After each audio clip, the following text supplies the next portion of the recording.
Journey2Med. It's Lydia and Hazal here. We're so excited to be bringing you guys a new type of video. Today we're going to be doing an ultimate medical school Q&A where we're going to be answering all of your burning questions. Yeah, but before we get started, let's introduce everyone. I'm Fran and I've just finished first year at Oxford. Hi, I'm Miriam, a final year medical student at King's College London. Hey everyone, my name is Julia. I've just finished my third year as a medical student at King's, but I'm currently intercalating at Brighton. Hi, my name is Malone. I'm a third year medical student at St George's University of London. My name's Faye and I'm in my third year at Anglia Ruskin. Hi, I'm Jessica. I'm a third year medical student at King's College London. Hi, I'm Rosa and I'm a second year medical student at Barts. Great. So we're just going to be asking some questions and sharing our experiences and opinions with you guys.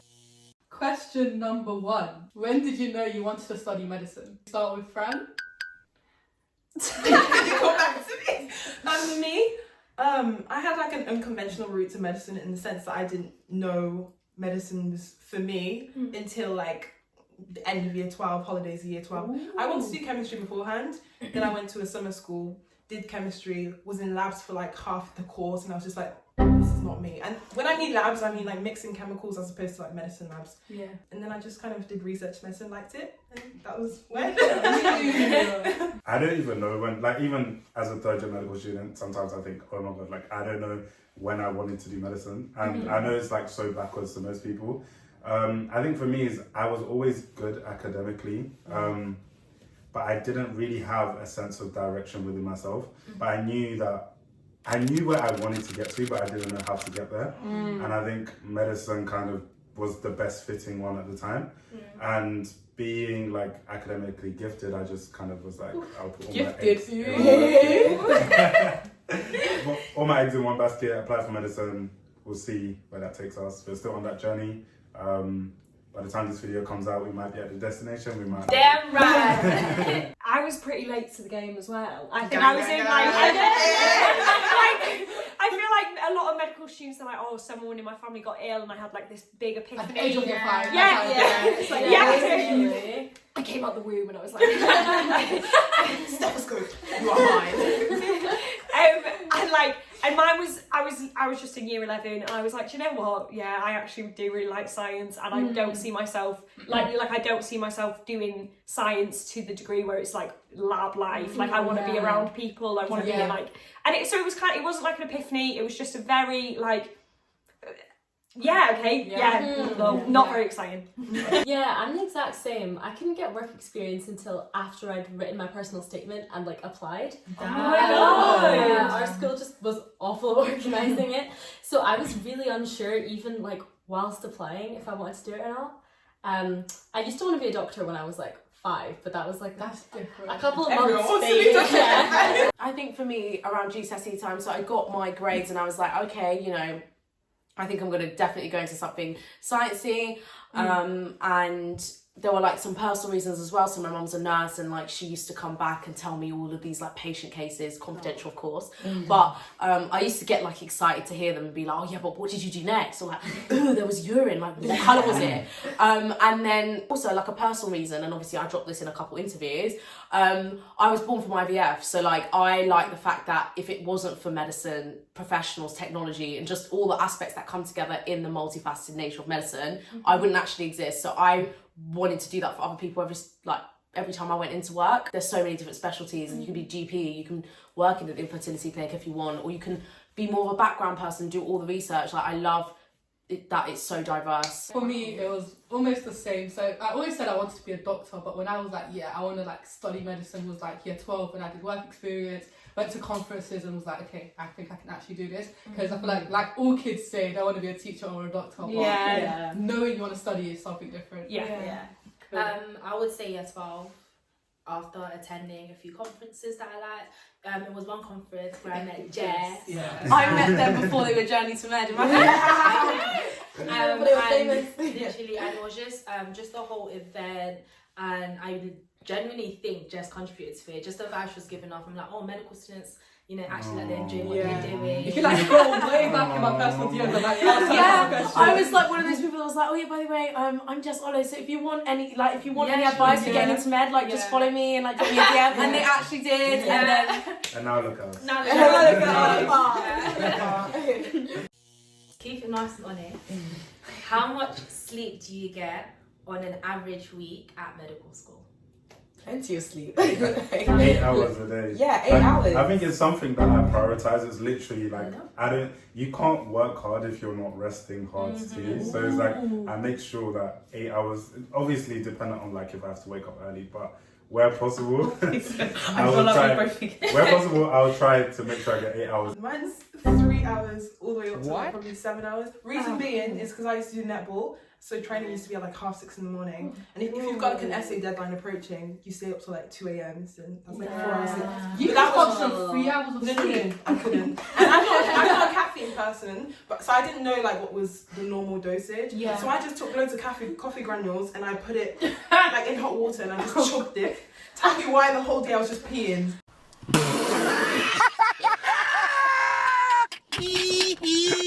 That's like my entire first year, honestly.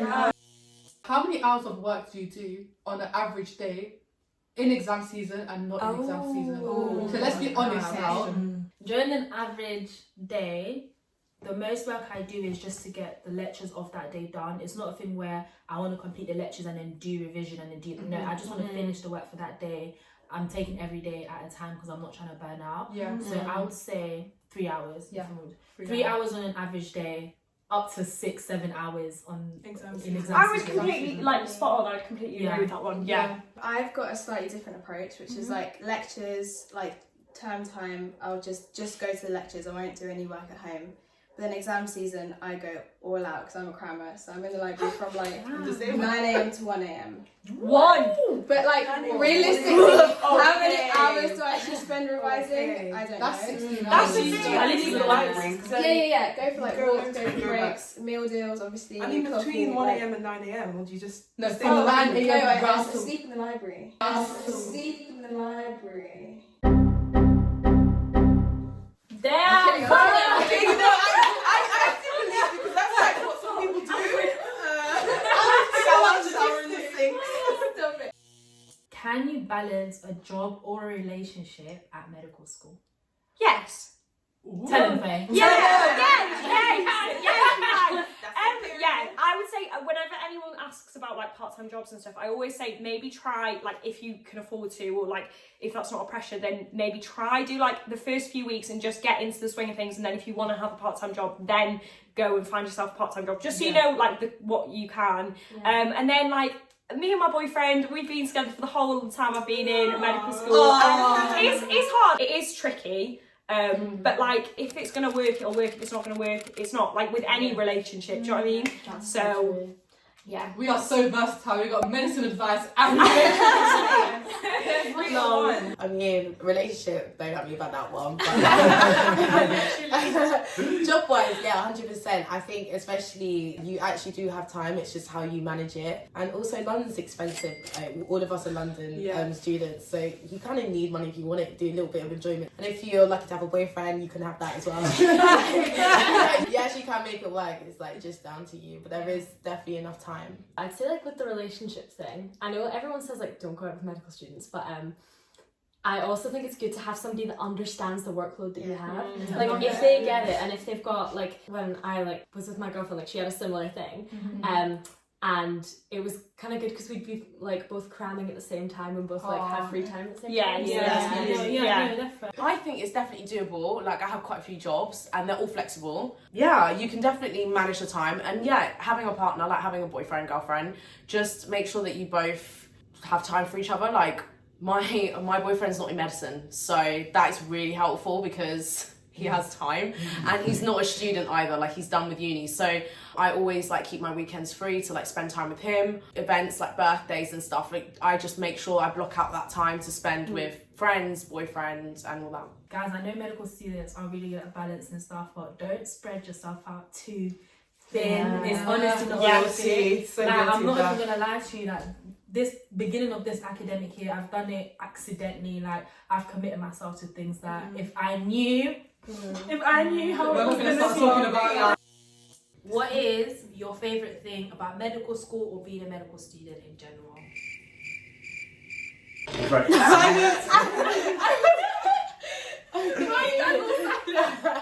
For me, especially with like the things that I do on the side, the best thing is probably being able to impact people's lives, although relatively in this like social hierarchy, I'm still at the very bottom, but I can positively impact people's lives. My favourite thing about medical school is the patient contact. Yeah. Honestly. Yeah. I love it so much. I could start blushing. Oh my gosh, guys. Just meeting people and their stories, learning about their symptoms, their treatment, how they feel. Is you're not just learning from a textbook, you're learning from a human being. I love it so Emotions are much. involved. And I like one of the biggest life lessons I've learned from 2020 has been from patients I've met and just how they conduct themselves. And we went to go meet a patient who was suffering from COPD, and if you look at him, you can see that he's suffering, but what he was saying, like he's the luckiest man alive, like he was speaking to be so happy to even be alive. It really does make you like rethink a lot of things. Because The everything amount of times I've is cried. Yeah. Absolutely. And Because that's just going into GP surgery. It's so like, inspiring. But you see people who have like debilitating conditions, and but like it's like you said, like can be so positive, and then it just makes you think,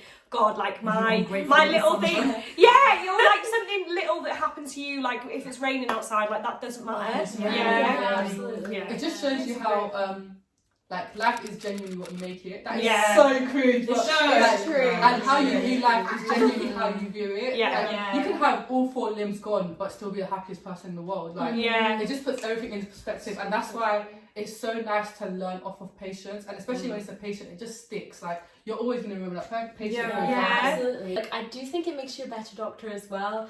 100%. Like because there's so much that they won't say in lectures or in textbooks, like perhaps a side effect of a condition that like might only affect like specific people. In some way it might affect your life, do you know what I mean? Like if you're not able to work, and then that might affect your mental health, and then I think it's the kind of thing that you can only really realise when you're talking to patients.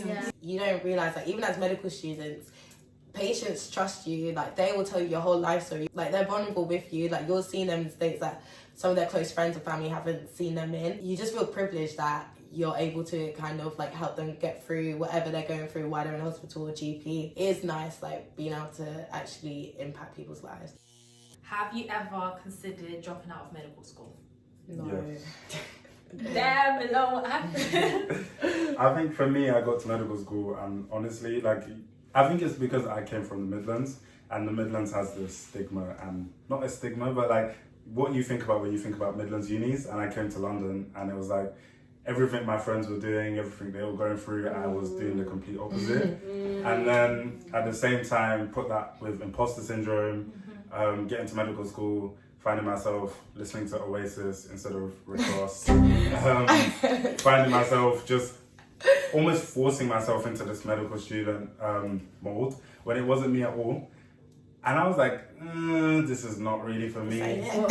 Even went to look for the forms. Wow. And then I don't know, I think it was being scared of going back to my parents. Oh yeah. I just kept going, and I think it's something that people get surprised even when I mention it, like, oh my god, you had this opportunity and you're not so grateful. But I'm like, to me in my head, it just didn't add up to what I expected it to be, and that was because I wasn't being me. As soon as I started to be me, it was like 100 times better. Yeah, I feel the exact same way, 100%. Not seriously, Same. but not like genuinely, but there are times I'm like, why am I putting myself through this? Like, why? Just why? I feel like because you've like worked so hard to get there as well, it's like if you were to actually drop out, I think it has to be something really, really serious. I feel like once you get into medical school, it's like that's you just have to persevere, just be resilient, and like it's really cringe, but like you just have to put yourself in the mind frame of, okay, I'm here now, just do what I can. Exactly. I think I understand. I never wanted to drop out just because I'm like, what am I gonna do? Like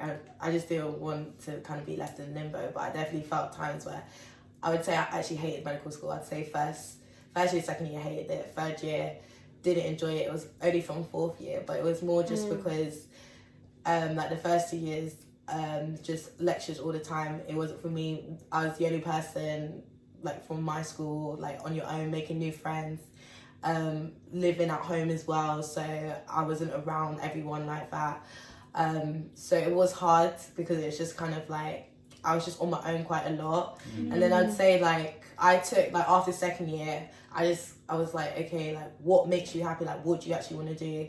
So that's when I joined athletics, like at King's. And then I got to meet like a whole new set of people, and like we're like really, really good friends now. So that helped. That's also how basically met Jess as well through that group. And it's just like, you just need to actually look at yourself and think what makes you happy. Don't try and fit into everyone else. If you try and fit in or you just isolate yourself, that's like kind of like the two ways. Or just be yourself. And like when you recognize that from early, it will just make your time in medical school so much better. 5 weeks ago, I was like seriously considering. I was like googling, if I drop out, can I come back? At my uni, we have this thing called rustication, which is basically if, like, say you were too stressed or it impacted on your mental health that badly, you could actually temporarily drop out and then rejoin the academic year the next year. So you'd be with the cohort below. So I was actually considering, I was like googling like all the details and stuff like that. But sometimes you just, I don't know, you just need the willpower to get it through. And I'm so grateful I got through, because I'm looking back at myself and I'm so proud of kind of how hard I worked. You know what I mean? But of course, if you are considering dropping out during medical school, like, don't ignore it as well. You might want to reevaluate that, because medicine isn't for everyone. Some people aren't in it for the right reasons. So definitely always reevaluate why you're thinking that, if it is serious, and don't ever be afraid to make a risky decision, because you never know what life might have for you. And speak to people as well. You've got friends, you've got peers, you've got tutors, you've got lecturers, anyone, parents, family. Try and talk to someone that's going to understand you and help you make the right decision. It's going to be unbiased. Definitely. Not your parents who want you to be a doctor. And our last question, which is just very honest and just shows you the reality of med school, is what has been your worst experience at med school? I don't know if this was like it was a pretty bad one, but it was just like, I just was shadowing this respiratory consultant, and we were in a clinic, and he didn't really tell me what was like going on, and then he told this woman that she was going to die. And I like had no idea, and I was just sitting there, and I was literally like, oh my god, like, and this was in first year, and like it was like heavy, and I was like, don't cry. Do you know what I'll say for me? I think it was first year failing. It was like a mock in January. Technically a mock, it didn't count for anything, but I failed it, and like I literally just failed it. That's like the first time I failed anything. It was kind of just like a shock, like, where do we go from here kind of thing. And obviously it was like the transitioning from how you study it in A-levels to medical school was different, and I hadn't made that transition yet. And it was just kind of also being in my tutorial group, not really making friends with anyone, and everyone just seemed to know the answer. I didn't, but because everyone knows the answer. And I didn't want to say that I didn't know the answer, but I didn't know what was going on either. And like, I'll literally just leave the room, just like bamboozled, like, oh my gosh. And like, I just felt like really isolated. So I feel like first year, especially, like, I just hated it. I can't lie. But yeah, that'll probably be the worst part. But like, it does get better. Like, it does get better. Mine is pretty different. I think my worst experience is not really like a situation, but it's kind of like a period of time. I think it was during medical school. It was just a period of time where I felt like really, really lonely. Like, even though I had my friends, I had my best friend at medical school, I was finding it really hard to connect with people around me, to relate with people around me. I was just different. And kind of like the culture at university is not really my thing. Of course, if you want to drink a pint, all of that, that's no problem at all. But I just feel like a lot of people clicked through that. And because I couldn't relate, I was finding it so hard to meet people, because I'm such an outgoing, talkative person, and I feel like my personality was being a bit compressed at university. I wasn't able to be the real me. So I did feel quite lonely for a while, and then eventually over time I met people that did understand me, and I understood that, you know what, I don't need to dilute my personality to fit in with people. If I can't connect with them, they can't connect with me. I'm not the issue, quite frankly. And it is because at the end of the day, I'm not gonna lie to you, even though the pandemic was annoying, I met some really amazing people on Instagram. I solidified my good friends as well. So it's been a blessing, to be honest. I'm not gonna lie to you as well, like a lot of you are going to be familiar with the stereotype, because everyone sees black girls as, oh, that loud, black, rude girl. Immediately, like, people who just aren't exposed to that culture, the first time they see you, that's the stereotype in their head. So then you feel like, oh crap, let me not be too loud because they might think I'm that. And it's kind of like, why can't I just be the loud girl? Why do I have to be the loud black girl? Like, I know, and I'm only saying that because I know that there are a lot of people who look like me in first year that might be experiencing this, and it's kind of like, don't dilute your personality to avoid fitting into a stereotype. If people have stereotypes about you, then that is problematic for themselves, and you shouldn't have to suffer for that. Exactly. Be you, and if anyone ever tries to correlate your colour to a personality trait, correct them, because that's not right. And it can lead to a lot of black girls, or even black guys, or people of other ethnic minority cultures feeling uncomfortable just because someone isn't familiar with your culture. Doesn't mean they should be ignorant. Do up microaggressions towards you and just not take your feelings into consideration. So definitely don't make yourself suffer for someone else's ignorance. I just, you know, 100%. wanted to throw that in there. 100% couldn't have said that.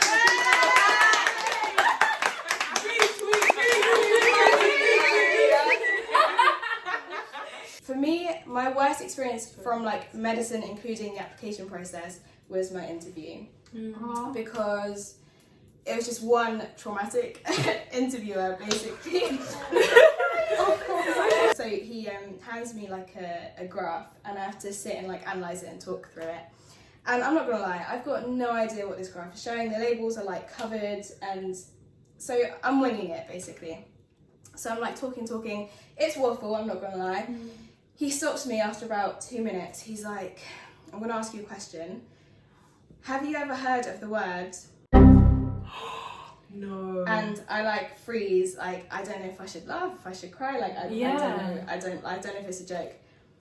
I'm like, yes I have. He's like, well, that's all that's coming out of your mouth right now. No. When I say my chest, I was too scared to report, because I was like, if I report, I'm not going to get into medicine. I've taken that memory. Yeah, good. The imposter syndrome, It's mad. just feeling like, oh, I'm not meant to be here. Literally, I used to say it all the time.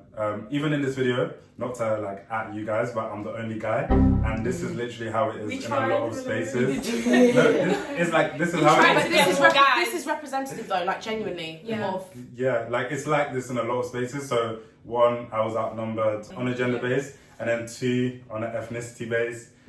And it's just like I couldn't find, like literally I would ask all the time, like, where are the man them? And it's still a running joke that We need some more boys in here.